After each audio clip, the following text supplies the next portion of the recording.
Baik, sebelumnya Assalamualaikum warahmatullahi wabarakatuh. Yang terhormat Ibu Dr. Diah Puspitarini selaku dosen pembimbing filsafat dan sosioantropologi pendidikan. Selamat mendengarkan para audiens. Apa kabar kalian semua? Semoga dalam keadaan sehat dan baik-baik saja dimanapun kalian berada. Saya harap semuanya sudah siap ya untuk membahas tema yang sangat luar biasa dan menarik sekali, yaitu tentang aliran filsafat positivisme. Dan kita akan membahas materi ini dari 3 pembicara atau presentator yang begitu sangat luar biasa. Yang pertama ada Febri Putri Lestari, kemudian Aldi Agatha dan Rohma Purwasi. Tidak lupa, perkenalkan nama saya Anggraini Wahyu Arini selaku moderator yang akan memandu presentasi dalam menit ke depan. Untuk kesempatan penyampaian materi pertama, saya langsung saja berikan kepada Febri Putri Lestari. Waktu dan tempat saya persilahkan. Baik, terima kasih kepada moderator atas waktunya. Di sini saya akan menjelaskan pengertian aliran filsafat positivisme. Positivisme berasal dari kata positif. Kata positif di sini sama artinya dengan faktual, yaitu apa yang berdasarkan fakta-fakta. Menurut positivisme, pengetahuan kita tidak boleh melebihi fakta-fakta. Sedangkan menurut istilah positivisme adalah cara pandang dalam memahami dunia dengan berdasarkan sains, atau juga bisa diartikan sebagai suatu aliran filsafat yang menyatakan ilmu alam sebagai satu-satunya sumber pengetahuan yang benar dan menolak aktivitas yang berkenaan dengan metafisik. Adapun pengertian aliran filsafat positivisme, menurut Kamus Besar Bahasa Indonesia, positivisme adalah aliran filsafat yang beranggapan bahwa pengetahuan itu semata-mata berdasarkan pengalaman dan ilmu yang pasti. Ada 5 asumsi-asumsi dasar positivisme yang saling berkaitan. Yang pertama, realisme naif. Yang kedua, dualisme peneliti. Yang ketiga, generalisasi. Yang keempat, kausalitas linier. Dan yang kelima, bebas nilai. Cukup sekian penjelasan dari saya. Waktu saya kembalikan kepada moderator. Baik, terima kasih kepada Febri Putri Lestari atas penjelasannya. Untuk selanjutnya langsung saja kepada pemateri kedua, yaitu Aldi Agatha. Waktu dan tempat saya persilahkan. Perkembangan positivisme. Positivisme merupakan empirisme yang dalam segi-segi tertentu sampai kepada kesimpulan logis ekstrim karena pengetahuan apa saja merupakan pengetahuan empiris dalam satu atau lain bentuk. Maka tidak ada spekulasi dapat menjadi pengetahuan.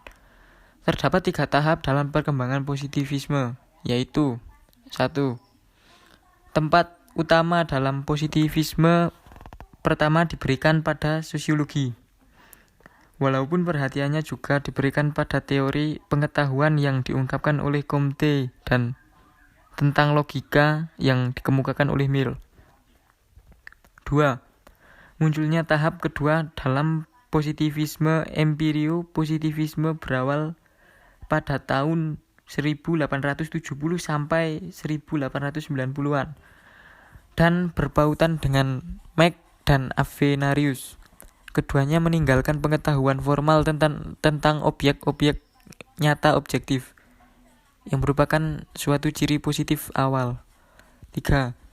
Perkembangan positivisme tahap terakhir berkaitan dengan lingkaran Wiener dengan tokoh-tokohnya Uneurat, Carnap, Schlick, Frank, dan lain-lain, serta kelompok yang turut berpengaruh pada perkembangan tahap ketiga ini adalah masyarakat filsafat ilmiah Berlin.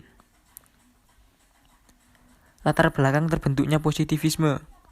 Filsafat positivisme dikembangkan pertama kali oleh Francis Bacon seorang filsuf dari Inggris. Namun tokoh yang dianggap berpengaruh besar terhadap aliran positivisme adalah Auguste Comte, seorang filsuf dari Prancis yang lahir di Montpellier pada 19 Januari 1798. Auguste Comte merupakan tokoh aliran positivisme yang paling terkenal sekaligus pendiri dari aliran ini dan sering disebut Bapak Positivisme. Kemudian pada tahun 1842, Auguste Comte menerbitkan bukunya yang berjudul Les Cours de Philosophie Positive. Baik, terima kasih kepada Aldi Agatha. Untuk selanjutnya, kita langsung saja kepada penyampai materi terakhir, yaitu Rohma Perwasi. Waktu dan tempat saya persilahkan.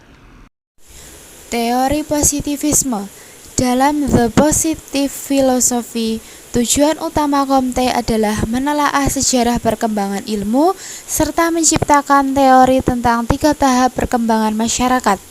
Ia membagi perkembangan masyarakat ilmiah menjadi 3, yaitu tahap teologis, tahap metafisik, dan tahap ilmiah atau positif. Menurut Comte, untuk mengatasi krisis masyarakat, pandangan filsafat positivisme lah yang mampu mengatasi krisis sosial. Dengan filsafat positif, anarkisme intelektual yang biasanya melewati jalan rumit untuk diperdebatkan dalam mencari kebenaran harus dilenyapkan. Comte membagi tahap perkembangan manusia dalam 3 tahap, yaitu yang pertama, tahap teologis.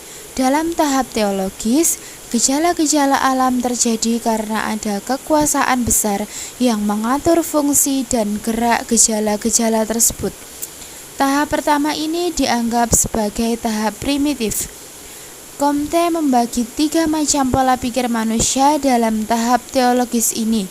Pertama, animisme. Di sini manusia belum mengenal konsep umum pada makhluk-makhluk, bahkan menganggap 3 benda atau makhluk merupakan satu sosok individu yang berbeda dengan yang lain. Yang kedua, metafisik.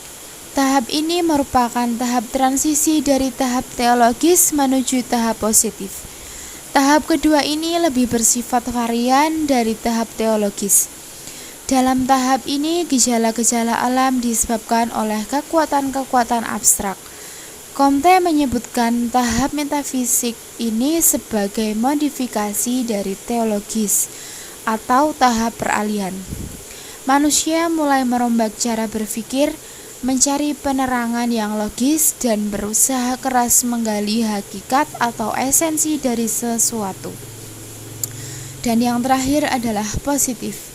Tahap ini menggunakan pengamatan empiris dan penggunaan akal atau rasio dalam memahami gejala-gejala alam. Tujuan tertinggi dalam tahap ketiga adalah menyusun dan mengatur segala gejala didasarkan pada satu fakta yang umum. Pengetahuan positif merupakan puncak pengetahuan manusia. Ilmu pengetahuan dapat dikatakan bersifat positif apabila ilmu pengetahuan itu didasarkan pada gejala-gejala yang nyata. Implementasi filsafat positivisme dalam pendidikan. Filsafat positivisme terhadap pendidikan Indonesia. Salah satu cita-cita bangsa Indonesia ialah menciptakan generasi-generasi penerus bangsa yang tidak hanya cerdas dari segi kognitif saja, melainkan juga cerdas secara emosi dan spiritual melalui bidang pendidikan. Melalui filsafat positivisme, pendidikan diarahkan kepada hal baik dalam segi intelektual dan berbagai bidang kehidupan untuk menciptakan anak didik yang sempurna baik lahir maupun batinnya. Peserta didik diasah dalam kemampuannya melihat, menemukan fakta-fakta, menganalisis sesuatu, serta mentransfer ilmu kepada lingkungannya, sehingga diharapkan dapat terbentuknya anak bangsa yang kreatif, berkarakter, serta mampu berkontribusi dalam pembangunan bangsa agar lebih baik dan mampu bersaing dengan negara asing. Baik, terima kasih atas penjelasannya. Rohmah tentang tahap perkembangan dari positivisme. Jadi teman-teman dapat disimpulkan ya bahwa positivisme ini dilatar belakangi oleh Auguste Comte yang merupakan pendiri aliran ini dan juga sering disebut sebagai Bapak Positivisme. Positivisme nyata, bukan hayalan. Dan dalam positivisme sangat menolak adanya aktivitas metafisik dan juga teologi. Demikian tadi presentasi dari kelompok kami, yaitu kelompok 3 mengenai aliran filsafat positivisme. Terima kasih kepada semua yang telah berpartisipasi dalam presentasi kelompok kami. Dipersilahkan kepada audiens yang ingin bertanya, langsung saja memberikan pertanyaannya pada kolom komentar. Baik teman-teman, saya akhiri, ada kurangnya kami mohon maaf. Terima kasih. Wassalamualaikum warahmatullahi wabarakatuh.